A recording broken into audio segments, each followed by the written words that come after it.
Cela fait près de 12 ans que les joueurs attendaient une suite à Diablo 2, un des jeux mythiques des années 2000.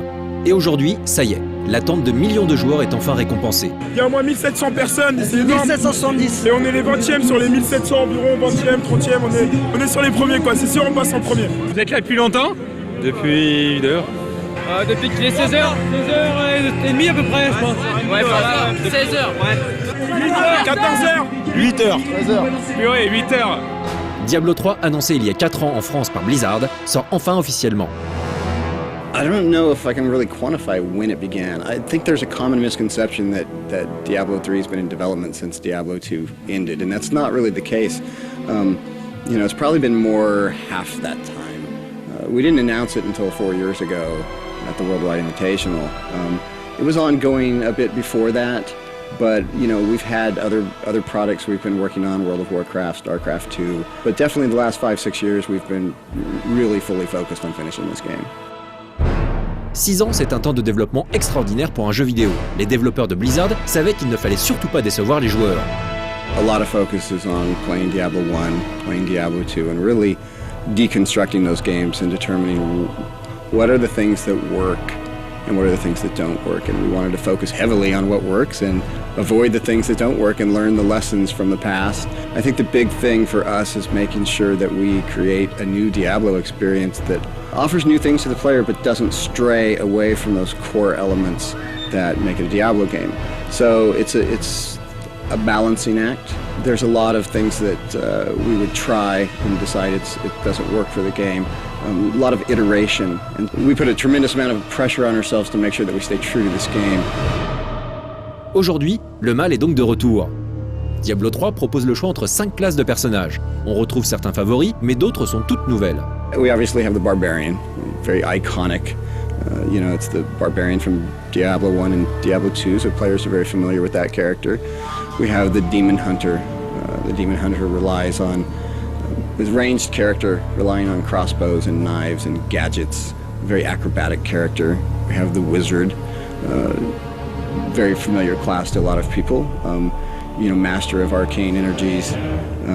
Typical, you know, glass cannon, but extremely powerful and able to combine different skills together to achieve, you know, beat overwhelming odds, obviously. We have the Monk, which is a melee class, but more finesse-oriented, more of a martial artist. And then we have the Witch Doctor, pet-oriented class, a lot of summoning abilities, a very unique class, actually. So really, we look at the different classes and try to provide a different experience for all the players out there. So regardless of whether you want to play a melee class or a ranged class, you will find something that you like. Au niveau du gameplay, le système des capacités spéciales des classes a complètement changé. Well, I can't even tell you how many versions of the skill system we've had. It's not so much about throwing things out, it's about trying different approaches until you find the one that works. And we have an extreme emphasis on iteration at Blizzard. And we don't just implement something and go, oh, it wasn't quite right, we're just going to live with it. If it's not right, we'll go back to the drawing board and we'll just... We've made it so you have defensive, offensive, and passive skills, and they kind of set up for you as you build your character, and they build upon each other. And then for the characters that want to do like more hardcore characters, you can adjust those. You can opt out of kind of the system that's set up to help like the newer players, and you can switch them around in any way you want. L'équipe de Blizzard a essayé de ne garder que les bons côtés des précédents Diablo. Certains aspects des anciens jeux étaient en effet loin de faire l'unanimité. So boss fights, for example, if you remember the boss fight in Diablo 2, what was your strategy? Open a town portal, go put everything in your stash and fill every slot you could with potions. And then you jump through and you would just spam the potion until you ran out and jump back through and just keep doing that. So we wanted to avoid that experience, which is why you see health globes now and a lesser emphasis on potions. And this in turn gives us the ability to create multi-phase boss fights that require strategy rather than just spamming potions. Le point fort des jeux Diablo a toujours été sa durée de vie, et cela grâce à leur système de génération aléatoire des donjons qui assure un gameplay toujours différent. So for the exteriors, how we worked that was, there's actually like a fixed edge to the map. But what we did is we cut out all these locations and added like different events to them. So one time you're playing through and there's a house there. The next time you're playing through, it's like a camp, or there's some kind of monster event there. And that's how we do the randomness on the exteriors. But the interiors are like, you know, we try to stick to that true Diablo spirit of as random as possible. And even a couple of the dungeons that are later in the game, we kind of went back to that feeling of some of the ones that we really liked in Diablo 2 and try to put those in. Yeah, it was definitely challenging to get all that stuff to line up, but it's a lot of fun to do. La durée de vie sera encore allongée par les différents niveaux de difficulté. Dans cet épisode, les traditionnels modes normal, cauchemar et enfer sont rejoints par un quatrième mode encore plus difficile, le mode Armageddon. It's very challenging. So I think actually no one at the company has gotten through Inferno mode. Yeah. You know, it takes some work. I mean, it's not just to be like harder. We want the challenge to be different as well. Like, so in Inferno mode, yeah, there's the monsters are harder in general, but they also have more affixes on them. So, you know, things like electrocute, knockback, you know, they may have 4 or so of these affixes on them, where like in normal mode, you get like, you know, 1 or 2 on them. It ramps up the challenge, and your gameplay is going to have to be different to.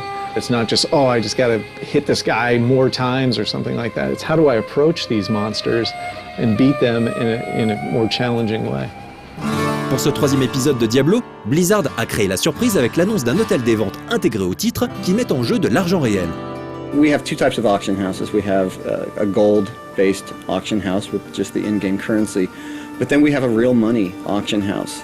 So you can attach your PayPal account to your Battle.net account, and you can place up an item for sale, and if someone buys it, you can transfer the funds to your PayPal account, or you can use the money in the Blizzard store for other Blizzard products. The reasoning behind this is because we looked at Diablo 2, we looked at World of Warcraft, we looked at the fact that people want this. And had we not made an auction house, they still would have done this. They want to trade, they want to sell items. Looking at Diablo 2, you know, there were third parties who were providing these services, but it wasn't under our control, and it led to a lot of difficulty, people being scammed and ripped off, and it all sort of diminished the integrity of the game. It introduced an outside force, so to speak. So we looked at it and decided, you know, the community wants this anyway. If we don't do it, it's just going to be this all over again. So instead, we decided to build it ourselves and create a secure environment where people can trade safely. Même si cet hôtel des ventes a créé la controverse, ce n'était pas cela qui occupait l'esprit des joueurs lors de la sortie. Quelle classe est-ce que tu vas jouer en premier? Probablement barbare. Moine. Sorcier. Barbare. Démon hunter. Moine. Tucheur. Moine. Sorcier. Chasseur de démons. Chasseur de démons. Moine. Différent. Sorcière. Barbare. Leur attente était récompensée, ils allaient enfin pouvoir jouer à Diablo 3.